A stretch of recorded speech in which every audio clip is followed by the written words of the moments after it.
Hi, it's me again, Shane from Dekiru English Academy with another slideshow for you. Let's go. Today, a common English mistake Japanese people make is, I need to lose my weight.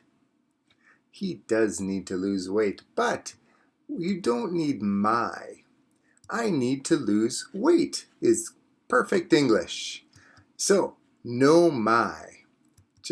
Goodbye, my. But that ice cream looks good. It's the same if you're shopping and say, I want to buy my car. I'm going shopping to buy my clothes.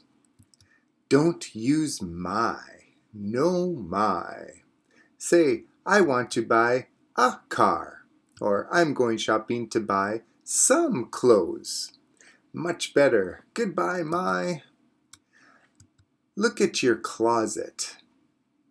These are your clothes. Don't buy your own clothes. That's silly, okay? So, today, my, no my. I need to lose weight. I want to buy a car. I'm going to buy some clothes. Very simple. Goodbye, my. So, a short and easy lesson for you from Dekiru English Academy, and I'm Shane. I'll see you next time. Goodbye.